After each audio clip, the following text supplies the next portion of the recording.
प्रदेश में कोरोना आया कंट्रोल में।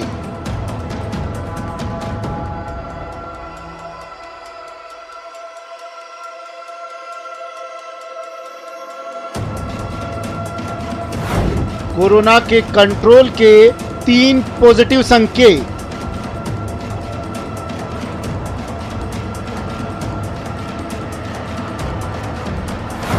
पहला, राज्य में रिकवरी रेट का बढ़ना।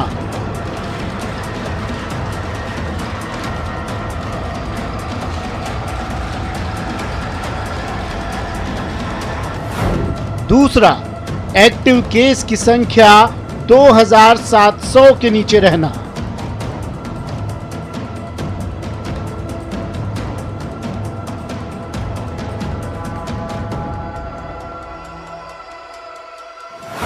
तीसरा, मृत्यु दर सबसे न्यूनतम 2.17%।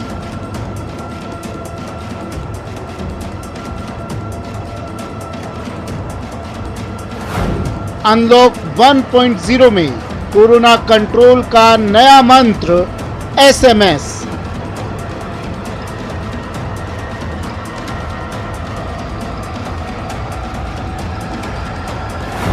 एसीएस रोहित कुमार सिंह ने दिया नया मंत्र।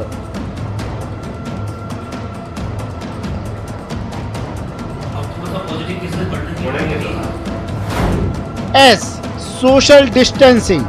M, mask. S, sanitisation.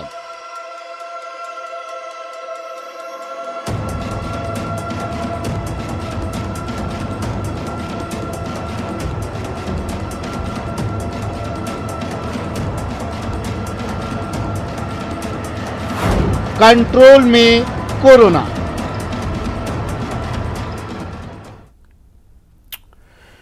Rajasthan में कोरोना पर कंट्रोल कर लिया गया है, यह दावा किया है एसीएस हेल्थ रोहित कुमार सिंह ने। उनका कहना है कि कोरोना के नियंत्रण में आने के संकेत मिले हैं। रोहित कुमार सिंह ने कोरोना कंट्रोल के लिए एसएमएस का नया मंत्र दिया है। इसमें एस का मतलब है सोशल डिस्टेंसिंग, एम का मतलब मास्क और एस का अर्थ है सैनिटाइजेशन। रोहित कुमार सिंह का मानना है कि इस एसएमएस मंत्र का पालन करके कोरोना को हराया जा सकता है। गहलोत सरकार ने हर स्तर पर बेहतरीन काम किया है, लेकिन जरूरी है कि जनता भी अपनी जिम्मेदारी बखूबी समझे। न्यूज 18 का सवाल इस एसएमएस को लेकर। कोरोना कंट्रोल का जो नया मंत्र है एसएमएस, क्या इससे कोरोना पूरी तरह कंट्रोल में आ जाएगा, पूरी तरह सूबे से, देश से भाग जाएगा? कोरोना का खेल इस एसएमएस से, इन 3 शब्दों से क्या खत्म हो जाएगा? और राजस्थान ने कैसे ये कमाल किया, ये भी जानेंगे।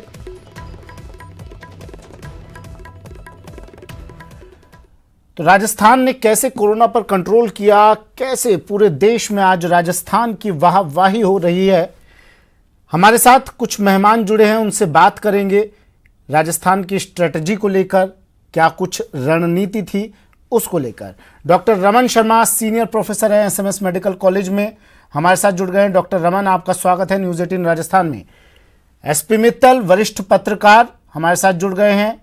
एसपी मित्तल, आपका भी स्वागत है। अरविंद ओझा, सेक्रेटरी उर्मूल ट्रस्ट, अरविंद ओझा जी भी हमारे साथ जुड़ गए हैं। ओझा जी, स्वागत है आपका। रोहित कुमार सिंह एसीएस हेल्थ हैं, इनसे भी हम कोशिश करेंगे, हालांकि दिन में हमने बात की थी, इनसे कोशिश की जाएगी इनसे फिर से बात हो सके। सबसे पहले आपको लिए चलते हैं डॉक्टर रमन शर्मा के पास, Sawai Mansingh medical college senior professor हैं। डॉक्टर रमन, सवाई मानसिंह अस्पताल इस वक्त पर काफ़ी भीड़ काफ़ी वहाँ पर रहती है, हालांकि अब तो वहाँ से शिफ्ट किया जा रहा है मरीजों को, लेकिन किस तरह से आपने वहाँ पर मैनेज किया, स्टाफ ने मैनेज किया, पेशेंट वहाँ पर काफ़ी आए, और किस तरह से आज राजस्थान, क्योंकि सवाई मानसिंह मेडिकल अस्पताल का, कॉलेज का ये योगदान नहीं भूलेगा राजस्थान, किस तरह से आपने कंट्रोल किया इसे?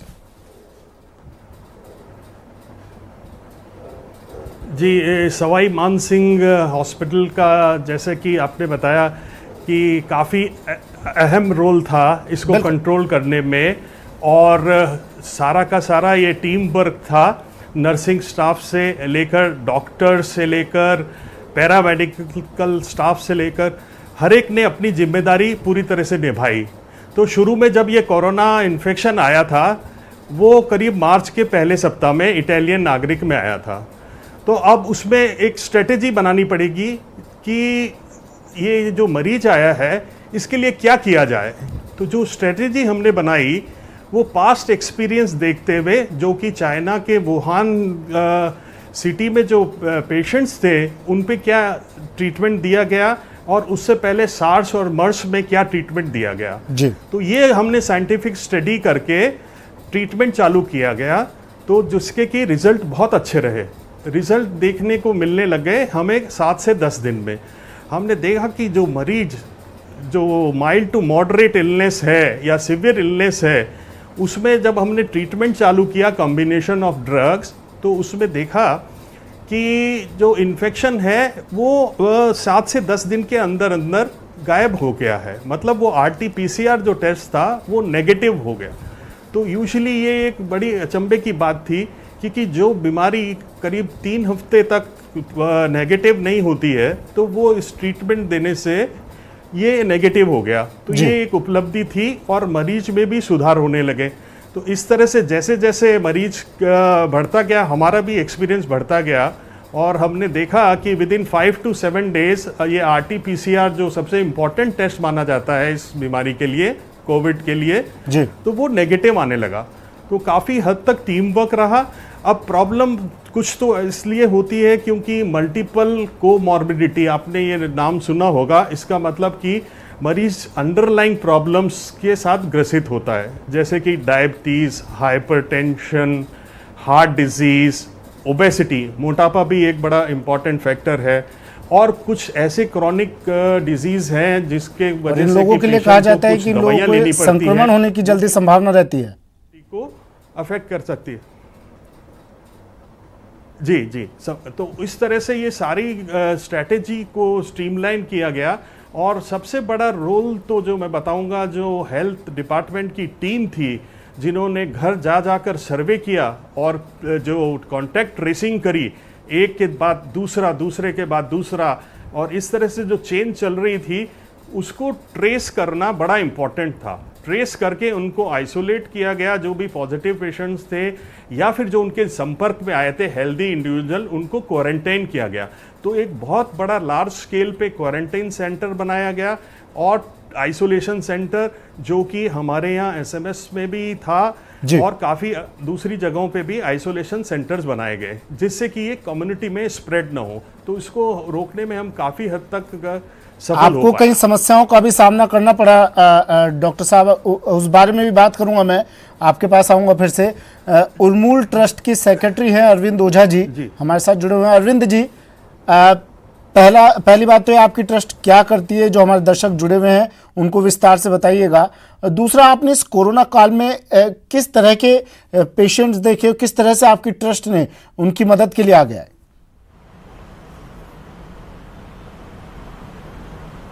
जी, ये उर्मूल ट्रस्ट पूरे पश्चिमी राजस्थान में काम कर रहा है, और मूलतः हम लोग स्वास्थ्य पर काम करते रहे, लेकिन स्वास्थ्य के साथ लोगों के रोजगार पर भी काम करते हैं, और पानी, पर्यावरण, वो भी विषय हैं। इस दौरान जैसा आपने पूछा, बीकानेर, जैसलमेर, जोधपुर जिलों के ग्रामीण अंचलों में उर्मूल ट्रस्ट ने काम किया। पोखरण में भी काम किया, बीकानेर में भी काम किया, बज्जू, कोलायत, लूनकरनसर, नोखा, ये सब जगह जहाँ पर काफ़ी लोग थे वहाँ हम लोगों ने काम किया। एक बड़ा काम हम लोगों ने जो किया, अवेयरनेस का काम तो था ही, सबसे पहले शुरू किया हमने, लेकिन उसके साथ हमने जो काम किया वो था कि क्वारंटाइन सेंटर को कैसे अच्छा बनाया जाए। तो बज्जू में क्वारंटाइन सेंटर था, कोलासर में थे, उन सेंटर्स को हमने और ऐसा सुंदर बनाया ताकि वहां रहने वाले लोगों को ये न लगे कि कहीं फंस गए हैं। उनको वहां पर आपने राजस्थान के लगभग तमाम जगहों पर काम किया है, मुझे ये बताइए, अब एसएमएस के लिए जो कहा जा रहा है, क्या इस एसएमएस से जी कोरोना को भगाने में ये एसएमएस कितना कारगर होगा, क्योंकि लोग समझ नहीं रहे हैं अब भी?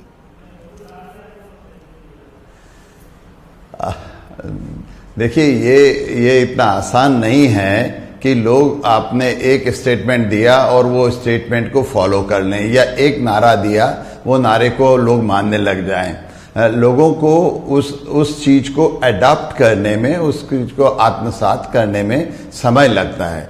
ये बात जरूरी है कि ये नारा जो एसएमएस का आज एसएमएस फॉर्म में दिया जा रहा है, पर ये तीनों चीजें, तीनों स्ट्रैटेजीज जो हैं वो शुरू में भी दिए गए थे और पहले दिन से यही सारे प्रचार प्रसार में उपयोग किया गया है कि सोशल डिस्टेंसिंग रखिए। लेकिन क्या शुरू हुआ?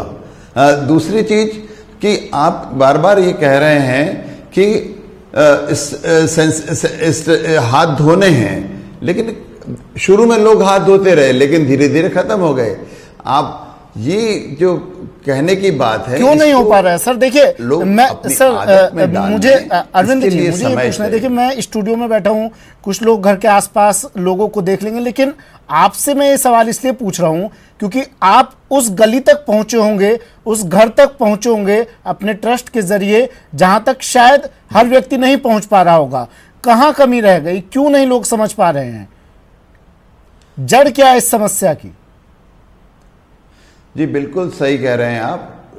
इस समस्या की जड़ ये है कि जो हमारा प्रचार माध्यम रहा, प्रसार माध्यम रहा, और उसने जिस तरह का मटेरियल डेवलप किया, वो मटेरियल लोगों के गांव में बसने वाले, मैं बता सकता हूं बिल्कुल पाकिस्तान के बॉर्डर पर बैठे हुए, हिंदुस्तान पाकिस्तान के बॉर्डर पर बैठे हुए, ढाणियों में बैठे हुए लोग, अब वो मटेरियल, वो पूरी प्रचार सामग्री उन तक किस रूप में पहुंची है और कितनी वो समझ रख सकते हैं। तो एक तो ये बड़ा रहा कि जिस तरह का प्रचार, समय की कमी है, और जिस समय की कमी है, लोगों तक पहुंच नहीं पा रही है। मैं बार बार कहता हूं। एसपी मित्तल साहब हमारे साथ जुड़े हैं, वरिष्ठ पत्रकार है।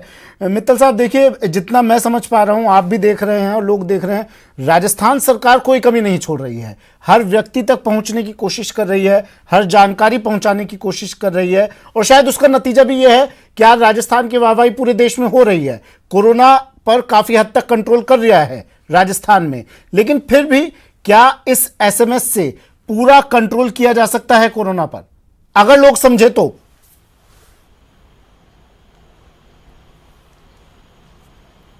सुमित, इस अपनी रिपोर्ट में आपने जो महत्वपूर्ण मुद्दा उठाया वो बिल्कुल वाकई सही है कि क्या कोरोना वायरस का राजस्थान से प्रकोप खत्म हो गया या दहशत खत्म हो गई, जो इस तरीके से आज हेल्थ सेक्रेटरी का बयान आया। मैं जो रोहित कुमार सिंह है उनकी हौसला अफजाई को कोई कमी नहीं करना चाहता हूं, लेकिन मैं ये बताना चाहता हूं कि ये सारे के सारे परिणाम तब सामने आ रहे हैं जब पिछले 2 माह से पूरी तरह लॉकडाउन था और राजस्थान के 80% से भी ज्यादा क्षेत्रों में कर्फ्यू लगा हुआ था। उसके परिणाम अब सामने आ रहे हैं। लेकिन हमने देखा कि अभी जब लॉकडाउन 5 जब शुरू हुआ तो रात को 9 बजे तक की दुकानें खोल दी गई हैं, शराब की दुकानें खोल दी गई हैं, बीड़ी सिगरेट गुटखे की दुकानें खोल दी गई हैं, और जितनी भी सुविधा दी जा सकती है उतनी सुविधा दी जा रही है।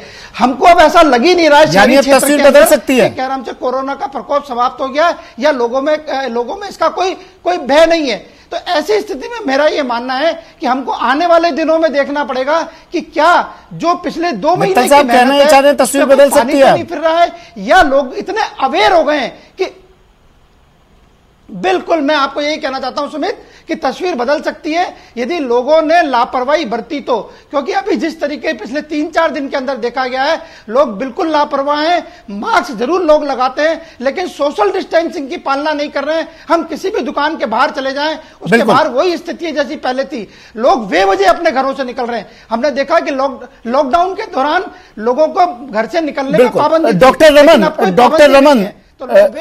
रमन, किस तरह इन लोगों को बताया जाए?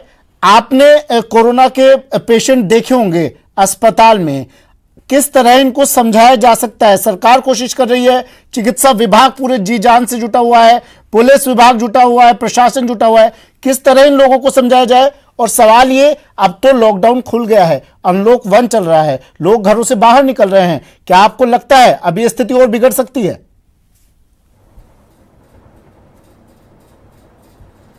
जी, अभी ये कहना बहुत ही मुश्किल होगा कि आगे फ्यूचर में क्या होने वाला है, पर एक चीज़ ये अपन श्योरिटी से कह सकते हैं कि अभी इमीडिएटली ये कोई ख़त्म होने वाला नहीं है, तो इसके साथ रहने की आदत डालनी होगी। और सारा जो जिम्मा है राज्य सरकार या नेशनल लेवल पे ही नहीं हो सकता, उसमें क्या है कि आपको अपना डिसिप्लिन तो मेंटेन लेकिन करना सर ही देखिए, पड़ेगा। रोहित कुमार सिंह ने जो बात कही है, एसएमएस की जो बात कही है, जनता की भी responsibility, sanitization, social distancing, mask की जो बात कही है रोहित कुमार सिंह ने, अगर उसको फॉलो किया जाए तो कुछ हद तक बचा जा सकता है। कुछ गलत नहीं कहा है उन्होंने।